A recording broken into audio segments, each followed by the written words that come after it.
You guys are quite familiar how we used to water the tarantulas, right? However, I have not shown you guys how I water the slings, so let's do that. You guys always like the sound of the water being poured into the bowl, right?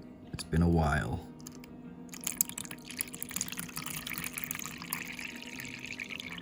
I'm sorry for not uploading watering videos anymore. It's because, well, basically these containers, these water dishes, these glass things, they're actually candle holders, and they're very shallow, so you're not going to be able to hear the water pouring in. And the tarantulas they're pretty much in their burrows most of the time. So yeah, that's why I don't really do watering videos anymore. The only tarantula that's still using these water dishes is my Singapore blue. So see, even these guys are using these candle holders. But let me show you how I'm going to water, or how I usually water my slings. So this is an Aphonopelma simani. As you can see, the substrate is a little bit dry and it just molted, as you can see at the back there.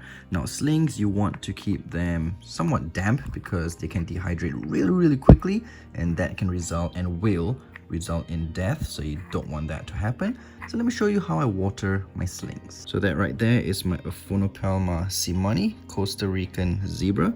That's the molt that she molted a couple days ago. I think it's been over a week, so yeah, it's time to water her. What you're gonna need is this thing. Yep, you can get these online and they're super cheap. All you gotta do is you grab some water and then you just drip it in for the tarantula pretty much, and let the water sink into the substrate.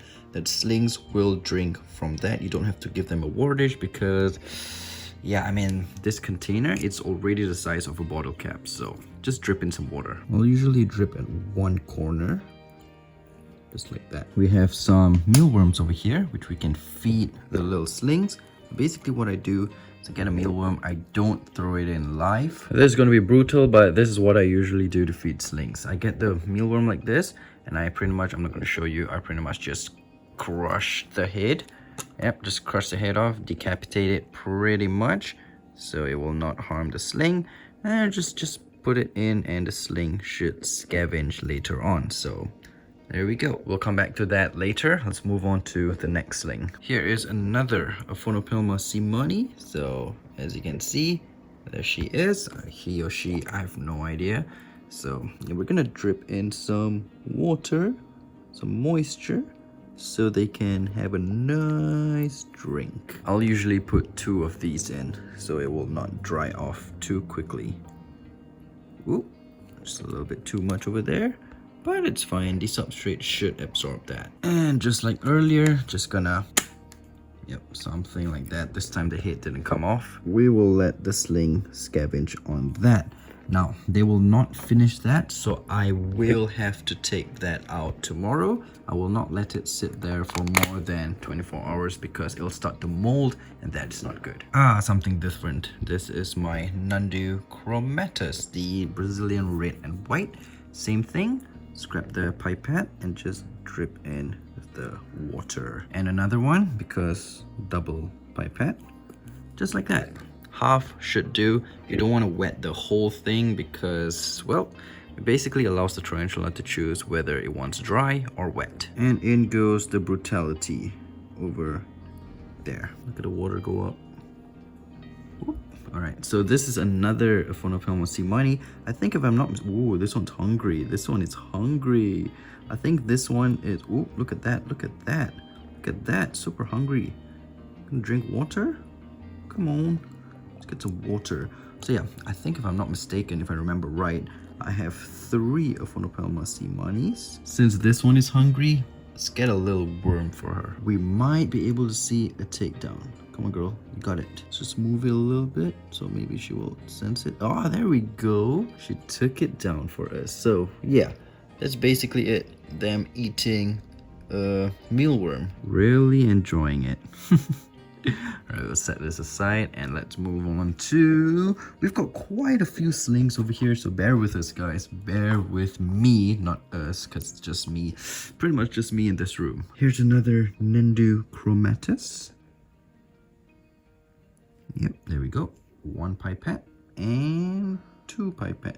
There we go. you enjoy that. Yo, I'm running out of mealworms. Gonna go have to buy some. And we'll put this one right there. They all molted around the same time, so I know when to feed them. Let's see what you are. Ah, another Nandu chromatus. I think I have 3 chromatus and 3 simanis. Ooh, and ooh.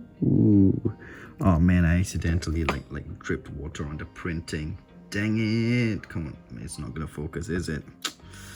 Okay, pipette number 2.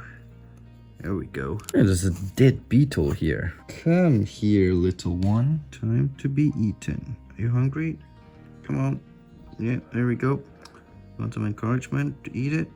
Come on. No, you don't want it? Okay. They'll usually scavenge. I usually let my sling scavenge. And the last little one in these containers, because we still have quite a few, but you know what? I think I will just leave it at that and give you just a brief explanation what I'm going to do with those. We'll see. Oh wait, I actually have 4 simanis. I don't even know what tarantulas I have. You all know the drill. Pipette number 1. Just going to drip in. Nope, it actually absorbed into the substrate. Very, very nice. I thought it was gonna like drip on the tarantula, but the good thing is this substrate is still absorbing moisture pretty well, and I like that a lot. Okay, we'll drop this here. So yeah guys, that is pretty much the slings that are in these containers. All right, so in here is my Psalmopoeas reduncus, wherever it is. There it is. Hello. So yeah, these ones I actually feed them Turkestan roaches, but since this is a watering video, let's just give it some water, shall we? Just drip it all around, and just drip it all around, just like that. Here's an Ornithoctona species Uthaitani, and this one has webbed up quite a bit. I don't even know if I'm going to be able to open the lid without everything like coming off. Oh, actually I am able to open the lid. Look at that. Look at the webbing. Very, very nice Uthaitani webbing. Typical of this species. Very, very beautiful. So here is my Psalmopoeas reduncus, and these ones, the substrate are still pretty damp, so I'm not going to be watering them. So mainly I wanted to do these ones, so yeah, we got that on film. I'm very happy about that. Now everything else in here, the substrate are still pretty decently damp. So yeah, we don't want to oversaturate the substrate with water, Harpactera pulchripes, because if you do, that can do more harm than good. So there we go. We have got one here scavenging on the mealworm. This one also took the mealworm, it's eating from the mealworm's butt. That one has a mealworm as well. And then this one hasn't taken the mealworm. This one has taken the mealworm, and that one not yet. So yep, that is pretty much how I feed my slings. Hope you guys enjoyed, and yeah, stay tuned for the next video. Take care guys.